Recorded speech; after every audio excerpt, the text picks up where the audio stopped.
Welcome to Zoom In, Zoom Out. I'm your host, Alec MacDonald. Connected by over 3,000 kilometers of railways, the Taiwan Sugar Corporation rail network was an industrial marvel. During the 1950s and 60s, it carried the country's most important export, sugarcane. To discuss those insights and more, we are now joined by SOAS scholar Dafydd Fell, who recently published a book, The Twilight Years of Taiwan Sugar Railways. Dafydd, welcome to the show. It's great to be back on Taiwan Plus. So, Dafydd, can you start off sharing the background and importance of the Taiwan Sugar Railways to those who might be more unfamiliar? Well, when we were looking at a title for the book, our subtitle was The World's Most Extraordinary Industrial Railway, which I think wanted to kind of capture how Taiwan's sugar railways were different from other industrial railways. These railways emerged during the Japanese colonial era and very quickly developed to being more than just a standard industrial railway. We tend to think about industrial railways as being quite short, localized, very simple in what they do, maybe carrying one type of goods.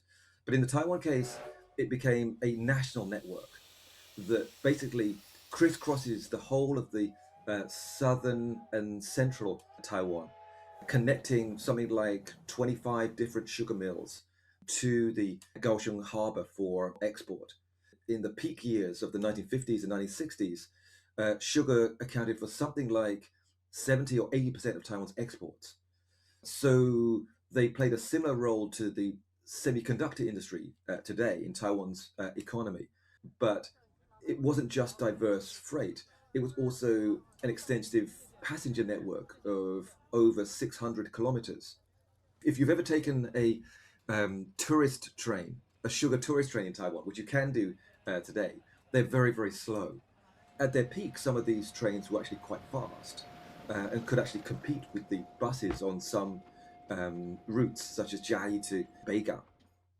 And I would say, lastly, because it was an inescapable part of daily life for southern and central Taiwanese, I think that's also one of the reasons why sugar railways feature so much in Taiwanese culture. Some of the key giants of Taiwanese literature, such as Li Ang or Zhong Lihe, and a number of important poets, also talk about the sugar railways in their writings. Or Chen Mingzhang, award-winning folk singer, also sings about the sugar railways. So I think they have a really important cultural as well as economic role in Taiwan. You share the full story in the book, but can you give the audience just a brief intro to why you became interested in photographing the Taiwan Sugar Railways in the mid 1990s? I first came to Taiwan as a language student in 89 to 90. At one point, I did accidentally photograph a sugar train, but I didn't realize what I'd photographed. But it was only really later when I was working in Taiwan between 1992 and 1999, mainly as a language teacher, that I became more aware of these railways. A couple of things really caught my attention. One was traveling from Kaohsiung to bygone, where my future father-in-law was the sugar factory director. And on that journey, I noticed that we kept crossing rusty-looking railway lines. And of course, if you look at a map at that time, you just realize just how dense the network was. So if you took a journey from, let's say, Kaohsiung to Yunlin on the train, you would cross about 10 different sugar lines. That gives you some idea about, even when they were past the heyday, about how dense this network was.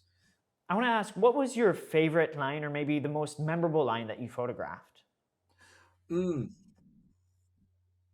yes, I mean, there's so many. If I was going to choose one, I would say that some of the lines in Pingtung County, I think, were really special because they were a little bit different.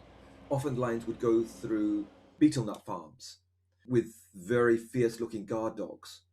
And of course, when you were out photographing, you did have to be a little bit careful of stray or wild dogs as well as snakes. So I thought Pingtung was really special. There's some lines in Pingtung that also are very close to the mountains, and that gave them a little bit more of a different kind of atmosphere. And also, I would say that the some of the routes in Pingtung also felt quite remote, much because some areas originally had been quite agricultural, but had become very urbanized. Many of the routes in Pingtung were quite different. They were very very quiet, quite isolated, more difficult to get to. So I would definitely choose those. From 1994 to 2000, how did you see Taiwan's railways and also the society around these railways change? Well, I would say that one of the big changes that we see during the 1990s and the 1980s regarding the sugar railways is urbanization. I think that's one of the reasons why they began to be, particularly towards the end of after the lifting of martial law, we start to see some communities protesting against these railways because there's often areas which were previously agricultural that suddenly were intensively developed. So having trains that are going through 24 hours a day, that led to some protests and some route closures. For example, routes to Kaohsiung Harbour closed in the late 1980s, partly as a result of pressure from constituents and politicians. Of course, these kind of things, protests wouldn't have been possible under martial law. And I think we also see areas where a lot of Taiwan's economic development has been based on using former sugarcane farms for new developments. So, for example, one area that I photographed in 94 to 96 later became the Southern Taiwan Industrial Park, which is a really important kind of high tech park in Tainan City. When you look at the now and the then, it's basically unimaginable. Do you think that Taiwan's railways, both the passenger rail lines and then the sugar railways, impacted Taiwan's democratization at all? We can see a connection between Taiwan democracy and these railways in a number of instances. So let me kind of give you a couple of examples. A number of local political elites did actually lobby the government to open passenger routes to kind of support their local economies. So I think that also says something about the nature of the Taiwanese political system under martial law. The fact that there was actually scope for lobbying. It wasn't just everything wasn't just top down. So I think that also says something about the nature of authoritarianism. There were kind of conflicting forces, even though it was still a long way from being a democracy. As I mentioned earlier, with democratization, then we start to have competing voices. So it starts to be possible to lobby to actually close down these railways, but also to preserve them. So I think that's another way that we can see democracy working in Taiwan. For example, through the Xigang social movement, or the attempt to preserve these. Often these railway sites are in quite sites that have huge potential for development, but they've been preserved. I think we can see that not just with the sugar railways, but I think in a number of other locations. For example, the Kaohsiung Railway Museum, it's actually called the Dago Railway Museum, which was the original Kaohsiung train station, where we have the old marshalling yard has become a kind of community space, and the old station has become a railway museum, which I think clearly developers would have loved that, but I think that heritage community has managed to preserve it. So I think that we do see we can look at elements to see the way democracy is working in Taiwan through the protection of Taiwan's railway heritage. So, one thing that first time visitors to Taiwan might notice is that Taiwan's trains run very much on time, whether that be the high speed railways or the TR lines. Do you think that the legacy of the Taiwan Sugar Railways, the innovation, the efficiency, influenced today's passenger rail lines? That's a really interesting question.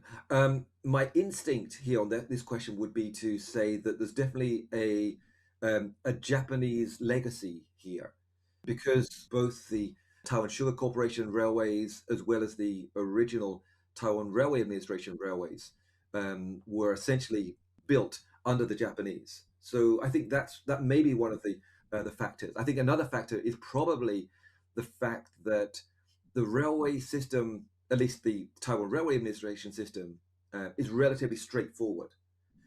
It's not so complex as many European railway networks. Of course, it has become more complex with the expansion of rapid transport systems, which I think is one of the really exciting developments over the last couple of decades. Because I would say in the past, Taiwan's transport planning was much more road based. I think it was quite influenced by US planning policies. And it's a little bit unfortunate, and we do touch upon this in the conclusion chapter, that more of the sugar railways weren't converted into rapid transport lines. I think there was a lot of potential there. So we do have a few kind of suggestions and criticisms in that final concluding chapter. So as part of writing this book, you interviewed quite a number of former TSR employees. How did they recall, and what memories did they have of working on these railways? Well, I think one of the really special things about this book is the way that I worked together with my co-author, Wang Hsiang, who's a Taiwanese master student and researcher at the Taiwan Sugar Research Institute.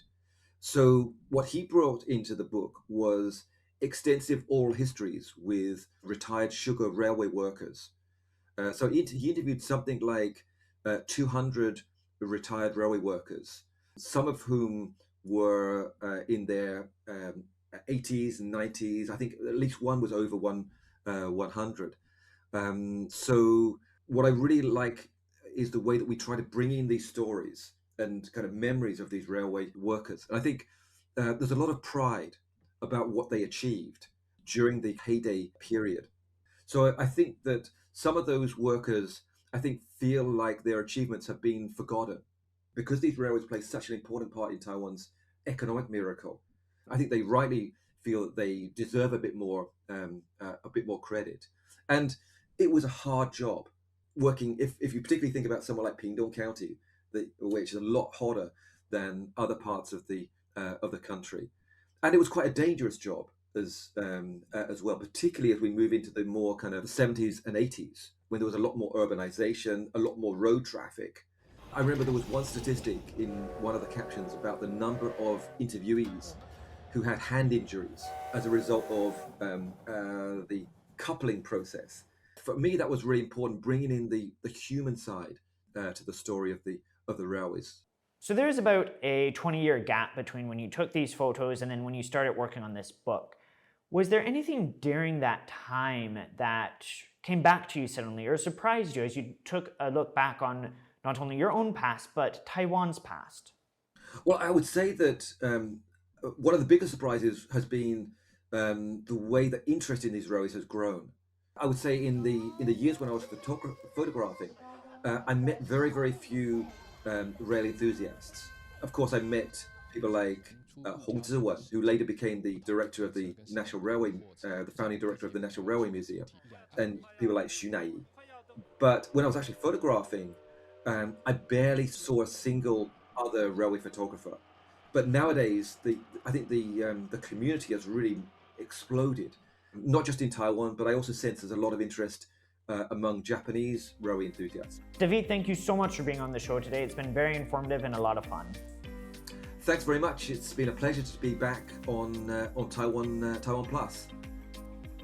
This has been Zoom In, Zoom Out. If you want to find more stories like this about Taiwan's history, don't forget to subscribe, like, or even leave a comment below. Thank you very much for watching. Until next time.